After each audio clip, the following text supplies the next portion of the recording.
Selamat berjumpa kembali dengan saya di channel JDIY, channel yang banyak membahas segala sesuatunya yang berhubungan dengan merpati, khususnya merpati tinggian. Video kali ini saya akan membuat video, ya salah satunya menjawab ya pertanyaan dari komenan di salah satu video saya yang belum lama saya upload, yang mengenai burung yang bernama Kilat yang mati di landasan ya karena lost control.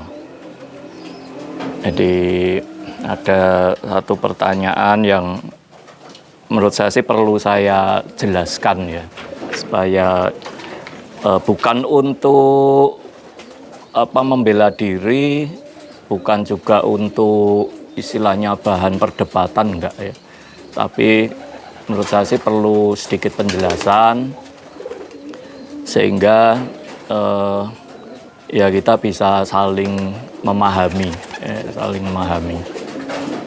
Terus juga yang kedua, menanggapi salah satu postingan di Facebook. Ya intinya adalah postingan itu mengatakan bahwa burung yang lost door ya dan sampai mati di landasan itu adalah produk gagal. Ya, nanti coba menurut pendapat saya seperti apa. Ya, sekali lagi itu pendapat pribadi ya, jadi bukan sesuatu yang perlu diperdebatkan. Walaupun mungkin postingan itu bukan ditujukan ke saya, nanti dikira saya kegeeran. Tetapi karena sedikit banyak ada hubungannya dengan postingan saya beberapa saat lalu mengenai burung yang bernama Kilat, ya nggak ada salahnya coba saya akan bahas ya masalah itu. Terus yang ketiga juga ya ini yang ketiga ini hanya untuk hiburan aja ya. Ternyata selama ini ada yang selalu menyimak video saya di YouTube, tetapi ternyata ya mungkin tidak menyukai saya ya. Kalau dilihat dari kata-katanya, komen dia di Facebook ya, nanti saya tampilkan semua screenshotnya ya. Tuh. Ya sebetulnya nggak apa-apa ya, karena memang tujuan saya membuat channel YouTube yang berhubungan dengan merpati ini hanya sekedar sharing pengalaman kok ya. Jadi kalau ada yang merasa itu bermanfaat silahkan diikuti. Kalau merasa itu memang tidak bermanfaat ya ditinggal ya. Jangan di subscribe ya. Karena saya juga tidak pernah ngemis-ngemis atau meminta untuk pencet lonceng ya, subscribe dan sebagainya. Tujuan utama saya ya murni untuk berbagi aja. Oke, silakan simak terus videonya ya, siapa tahu bisa memberikan manfaat.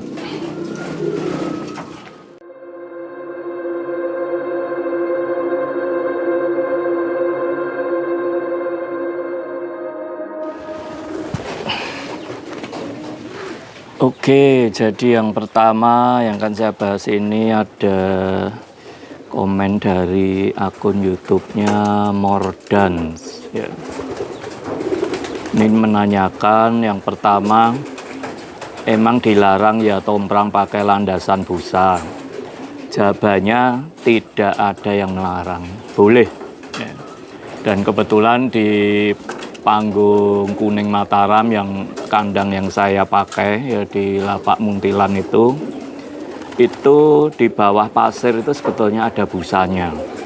Jadi sebelum kita tutup dengan pasir kepiar namanya ya, itu bawahnya itu dulu kita kasih busa terus baru kita tutup dengan pasir. Jadi kalau diinjak itu memang agak mentul-mentul ya. Jadi di lapak tomprang bebas ya, di landasan mau menggunakan pasir, mau busa, mau rumput itu tidak dilarang.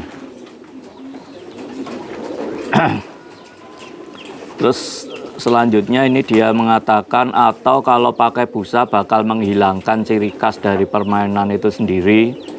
Enggak ya, jadi ini saya kira udah terjawab ya yang tadi. Emang itu burung di cross biar kenceng buat apa? Pertanyaan berikutnya. Ya kalau kita sudah masuk dalam dunia kompetisi, selisih kecepatan 1-2 detik, ya berarti kita akan kalah, ya, bukan sebagai pemenang.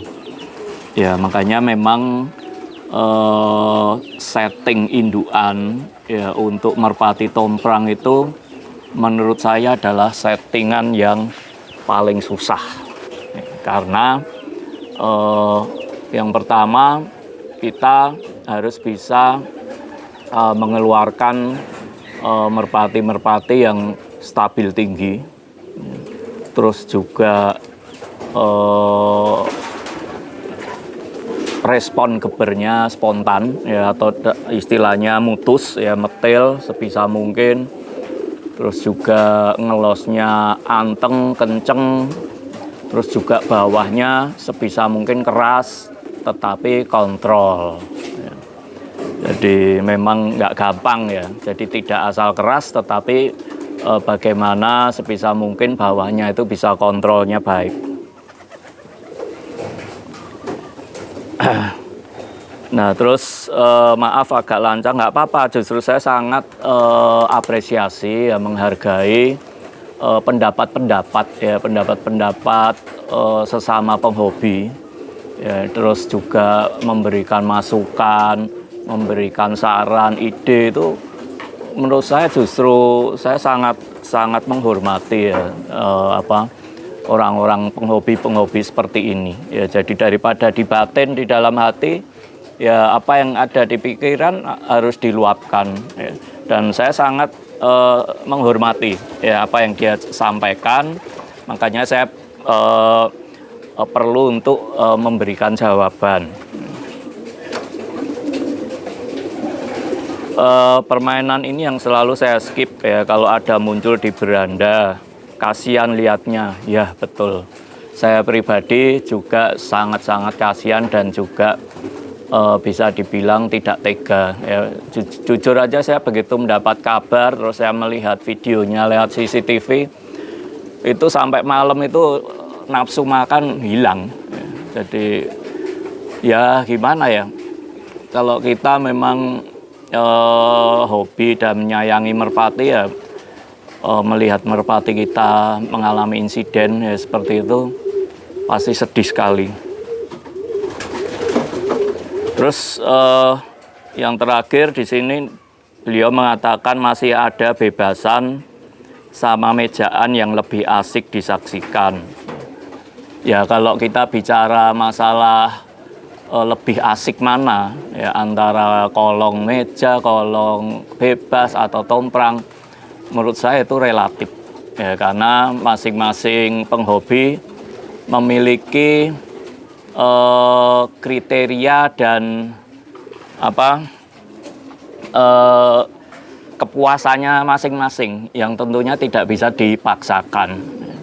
Jadi mungkin di merpati kolong bebas merasa itu lebih indah ya, karena bisa lompat tali ya, masuk kolong ya, itu sah-sah saja ya. Saya juga tidak pernah mengatakan kolong bebas itu tidak asik ya. Terus yang di kolong meja mungkin juga punya pendapat lain ya.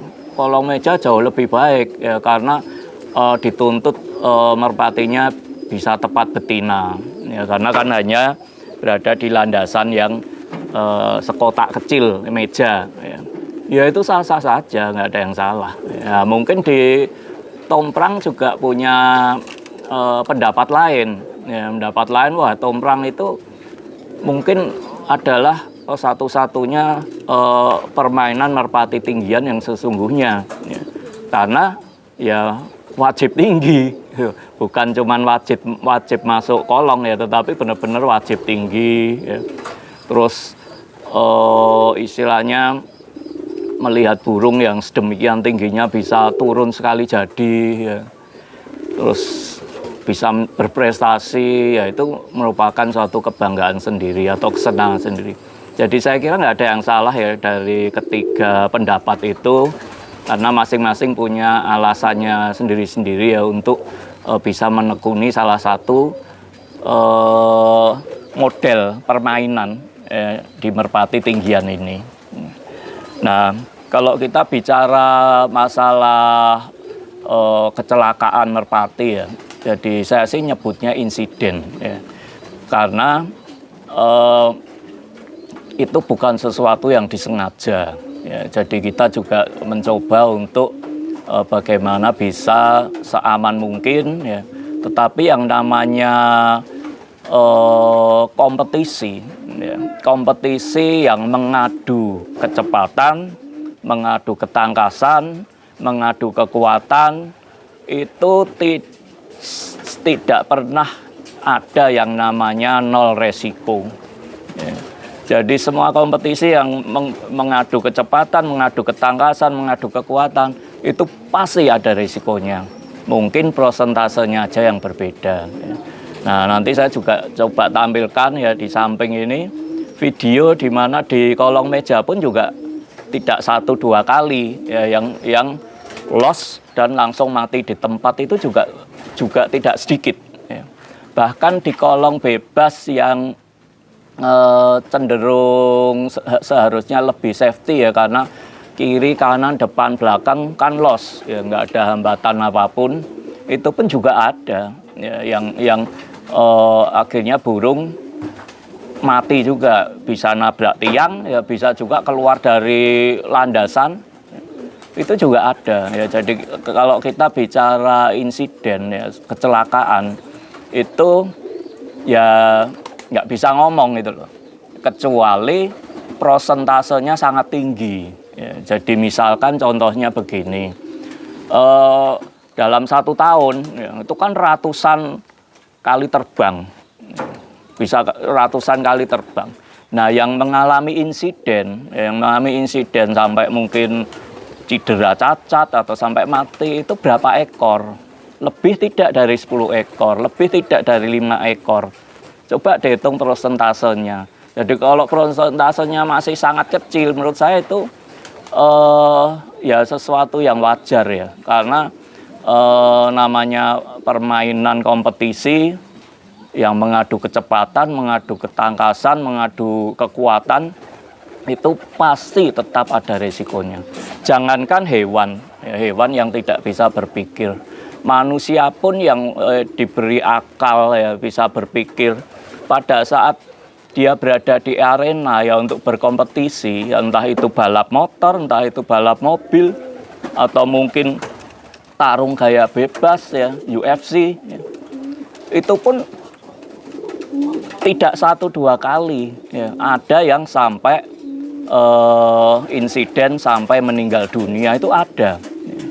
Padahal itu sudah didesain sedemikian rupa ya, arenanya supaya safety ya, ada wasitnya ya, ada peraturannya, dan mereka kan bisa baca peraturan.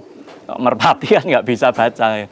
Ada aturannya ya, itu pun tidak 1-2 kali ya, ada insiden sampai sang atlet itu mati di tempat, mati di arena. Jadi di sini saya bukan untuk membela diri ya, cuman ya supaya kita bisa memahami situasi dan kondisinya ya, yang sesungguhnya itu seperti apa. Tetapi bagaimanapun juga saya mengakui bahwa lapak tomprang itu memang secara safety-nya itu menurut saya memang paling minim. Itu saya akui. Ya. Karena apa? Karena lapak tomprang ini kan di samping landasan ya, walaupun landasan itu sudah dibikin se-safety mungkin, kasih busa ya, kasih pasir, tetapi di belakang landasan itu tidak bisa dihindari ada kurungan-kurungan umbar ya, kurungan umbar, dan juga ada bangunan kandang ya, contohnya seperti ini ya, ada bangunan kandang, karena kalau merpati tomprang itu kan dia standby di situ ya. Jadi bukan dimainin di sawah, di kolong, terus setelah selesai dibawa pulang ya. Ini bedanya di situ, dia di belakang ada kandang. Otomatis kalau ada kandang ada atapnya ya, ada asbes. Nah, ini yang kadang kalau pas apes ya ada insiden ya, kita kan nggak selalu tahu ya, burung kalau turun kadang gandengannya nakal ya, terus emosinya timbul ya, itu kadang juga ada yang sampai nabrak asbes ya. Nabrak apa dinding kandang ya, itu agak sulit ya untuk dihindari. Tapi yang terpenting di sini adalah kita sebagai penghobi juga berusaha untuk membuat merpati itu sebisa mungkin lebih safety. Oke, terima kasih ya. Saya kira untuk yang pertama penjelasannya itu jika ada salah kata ya mohon dimaafkan.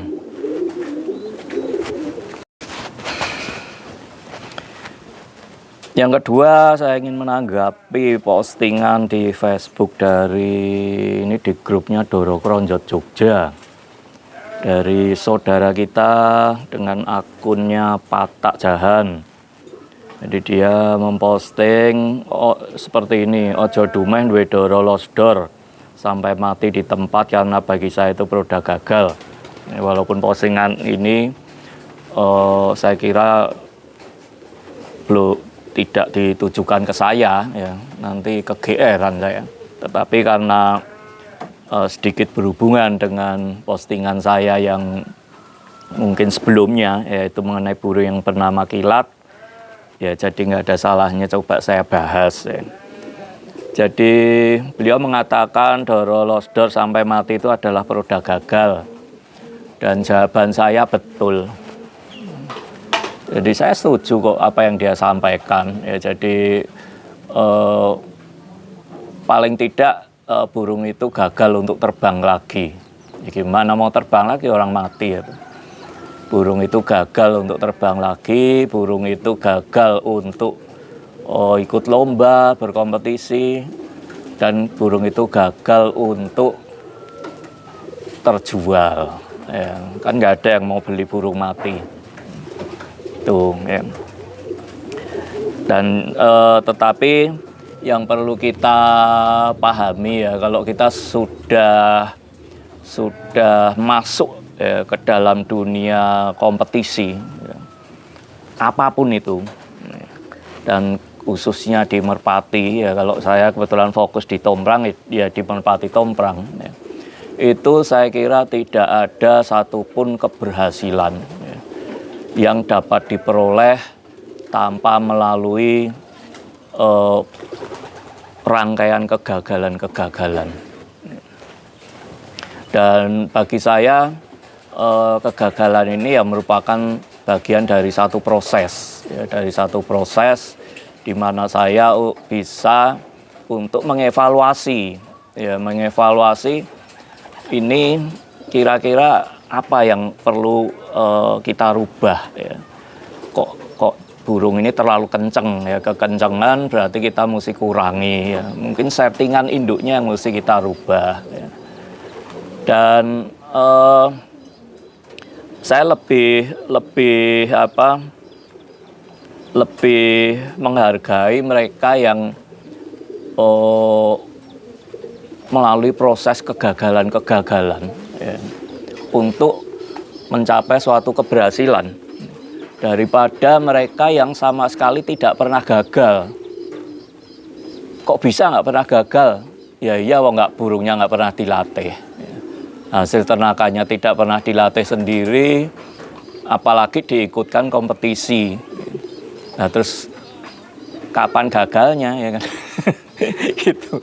Ya jadi menurut saya ini tidak salah kok postingannya ya. Jadi ojo dumeh duwe doro losdor mati di tempat karena saya itu produk gagal. Produk gagalnya saya setuju ya, tetapi kata-kata awalnya ojo dumeh ini yang mungkin menurut saya sih agak kurang tepat ya, karena tidak ada satupun atau ya saya sendiri sama sekali tidak pernah membanggakan merpati saya yang istilahnya sampai mati di landasan karena losdor. Sama sekali saya kayaknya belum pernah deh ya membanggakan merpati hal seperti itu. Bahkan merpati-merpati saya yang berprestasi, yang juara, ya, itu pun juga saya biasanya posting biasa saja, ya tidak pernah dibumbui dengan nada-nada yang begitu membanggakan. Karena kalau setiap kita posting di medsos dan itu dianggap membanggakan merpatinya, ya sepi nanti medsos. Ya. Berarti yang posting burung merpati terbangnya iwir-iwir, ya.